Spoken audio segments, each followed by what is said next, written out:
Beast in the Cave by H.P. Lovecraft.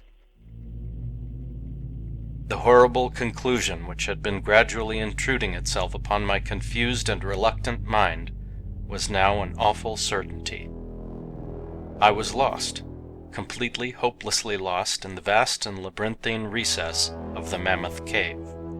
Turn as I might, in no direction could my straining vision seize on any object capable of serving as a guidepost to set me on the outward path.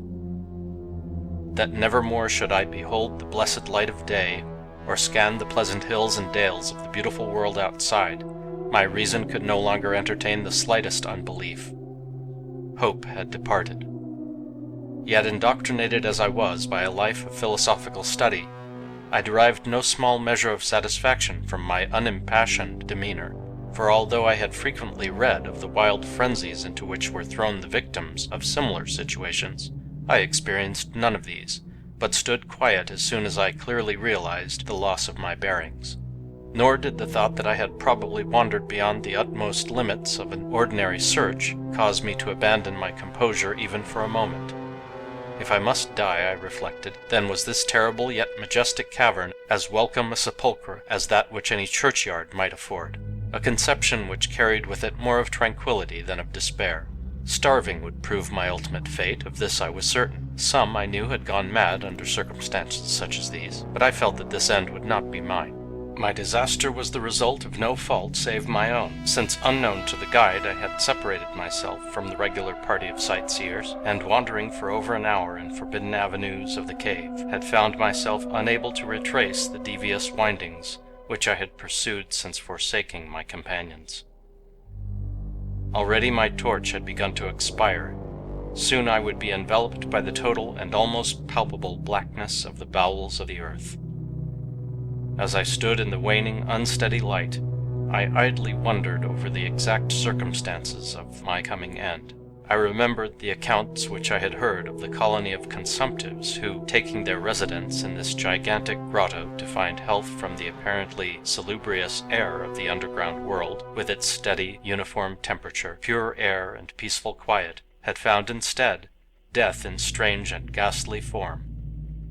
I had seen the sad remains of their ill-made cottages as I passed them by with the party, and had wondered what unnatural influence a long sojourn in this immense and silent cavern would exert upon one as healthy and vigorous as I. Now I grimly told myself my opportunity for settling this point had arrived, provided that want of food should not bring me too speedy a departure from this life. As the last fitful rays of my torch faded into obscurity, I resolved to leave no stone unturned, no possible means of escape neglected. So summoning all the powers possessed by my lungs, I set up a series of loud shoutings, in the vain hope of attracting the attention of the guide by my clamor. Yet as I called, I believed in my heart that my cries were to no purpose, and that my voice, magnified and reflected by the numberless ramparts of the black maze about me, fell upon no ears save my own. All at once, however, my attention was fixed with a start as I fancied that I heard the sound of soft approaching steps on the rocky floor of the cavern. Was my deliverance about to be accomplished so soon? Had then all my horrible apprehensions been for naught?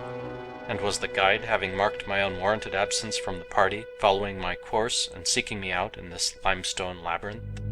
Whilst these joyful queries arose in my brain, I was on the point of renewing my cries, in order that my discovery might come the sooner, when in an instant my delight was turned to horror as I listened, for my ever-acute ear, now sharpened in even greater degree by the complete silence of the cave, bore to my benumbed understanding the unexpected and dreadful knowledge that these footfalls were not like those of any mortal man. In the unearthly stillness of this subterranean region, the tread of the booted guide would have sounded like a series of sharp and incisive blows. These impacts were soft and stealthy, as of the paws of some feline. Besides, when I listened carefully, I seemed to trace the falls of 4 instead of 2 feet. I was now convinced that I had by my own cries aroused and attracted some wild beast, perhaps a mountain lion, which had accidentally strayed within the cave. Perhaps, I considered, the Almighty had chosen for me a swifter and more merciful death than that of hunger. Yet the instinct of self-preservation, never wholly dormant, was stirred in my breast, and though escape from the oncoming peril might but spare me for a sterner and more lingering end, I determined nevertheless to part with my life at as high a price as I could command. Strange as it may seem, my mind conceived of no intent on the part of the visitor save that of hostility. Accordingly, I became very quiet, in the hope that the unknown beast would, in the absence of a guiding sound, lose its direction as had I, and thus pass me by. But this hope was not destined for realization, for the strange footfalls steadily advanced, the animal evidently having obtained my scent, which in an atmosphere so absolutely free from all distracting influences as is that of the cave, could doubtless be followed at great distance. Seeing, therefore, that I must be armed for defense against an uncanny and unseen attack in the dark, I grouped about me the largest of the fragments of rock which were strewn upon all parts of the floor of the cavern in the vicinity, and grasping one in each hand for immediate use, awaited with resignation the inevitable result. Meanwhile, the hideous pattering of the paws drew near.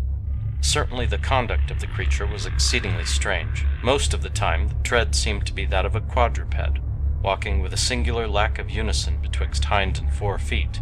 Yet at brief and infrequent intervals I fancied that but 2 feet were engaged in the process of locomotion. I wondered what species of animal was to confront me. It must, I thought, be some unfortunate beast who had paid for its curiosity to investigate one of the entrances of the fearful grotto, with a lifelong confinement in its interminable recesses. It doubtless obtained as food the eyeless fish, bats and rats of the cave, as well as some of the ordinary fish that are wafted in at every freshet of Green River, which communicates in some occult manner with the waters of the cave. I occupied my terrible vigil with grotesque conjectures of what alteration cave life might have wrought in the physical structure of the beast, remembering the awful appearances ascribed by local tradition to the consumptives who had died after long residence in the cave. Then I remembered with a start that, even should I succeed in felling my antagonist, I should never behold its form, as my torch had long since been extinct, and I was entirely unprovided with matches.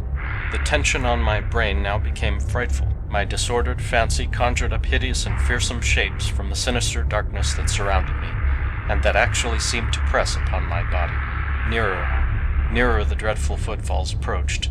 It seemed that I must give vent to a piercing scream, yet had I been sufficiently irresolute to attempt such a thing, my voice could scarce have responded. I was petrified, rooted to the spot. I doubted if my right arm would allow me to hurl its missile at the oncoming thing when the crucial moment should arrive. Now the steady pat-pat of the steps was close at hand, now very close.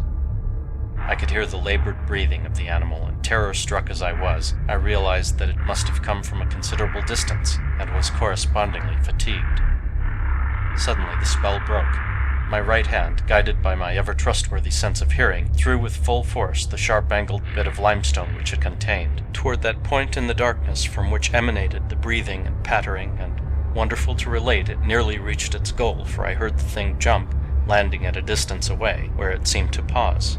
Having readjusted my aim, I discharged my second missile, this time most effectively, for with a flood of joy I listened as the creature fell in what sounded like a complete collapse, and evidently remained prone and unmoving. Almost overpowered by the great relief which rushed over me, I reeled back against the wall. The breathing continued in heavy gasping inhalations and expirations, whence I realized that I had no more than wounded the creature. And now all desire to examine the thing ceased.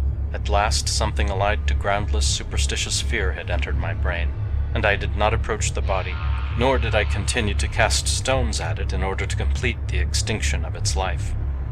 Instead, I ran at full speed in what was, as nearly as I could estimate in my frenzied condition, the direction from which I had come.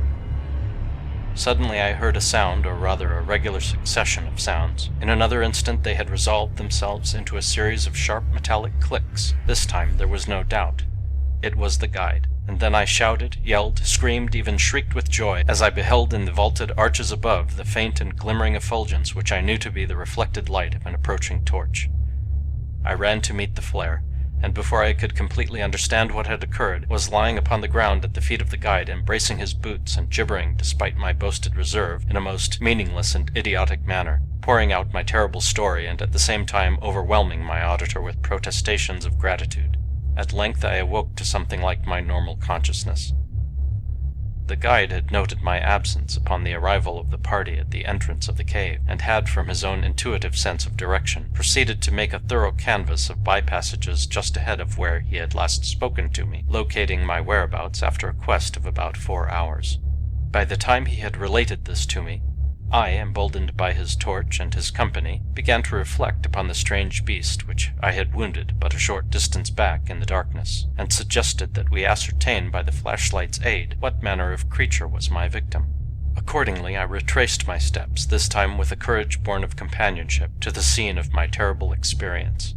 Soon we descried a white object upon the floor, an object whiter even than the gleaming limestone itself.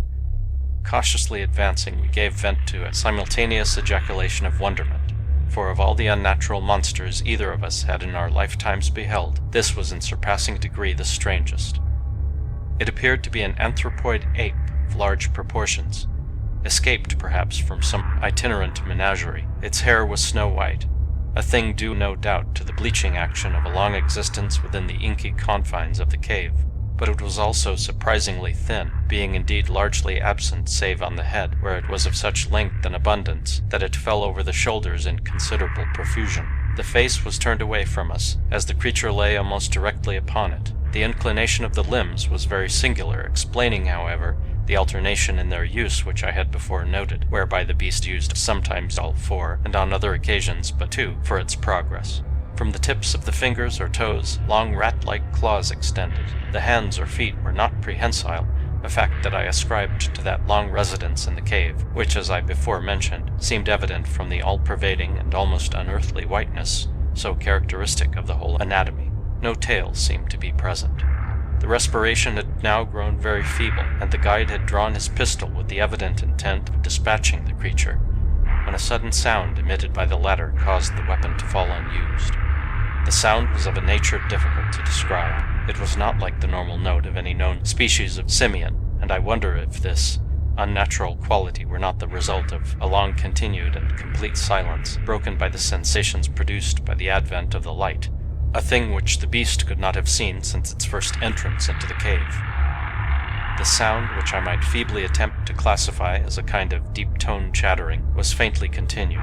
All at once, a fleeting spasm of energy seemed to pass through the frame of the beast. The paws went through a convulsive motion, and the limbs contracted. With a jerk, the white body rolled over so that its face was turned in our direction. For a moment I was so struck with horror at the eyes thus revealed that I noted nothing else. They were black, those eyes, deep, jetty black, in hideous contrast to the snow-white hair and flesh. Like those of other cave denizens, they were deeply sunken in their orbits, and were entirely destitute of iris. As I looked more closely, I saw that they were set in a face less prognathous than that of the average ape, and infinitely less hairy. The nose was quite distinct. As we gazed upon the uncanny sight presented to our vision, the thick lips opened and several sounds issued from them, after which the thing relaxed in death. The guide clutched my coat sleeve and trembled so violently that the light shook fitfully, casting weird moving shadows on the walls. I made no motion, but stood rigidly still, my horrified eyes fixed upon the floor ahead. The fear left, and wonder, awe, compassion, and reverence succeeded in its place. For the sounds uttered by the stricken figure that lay stretched out on the limestone had told us the awesome truth. The creature I had killed, the strange beast of the unfathomed cave, was, or had at one time been, a man.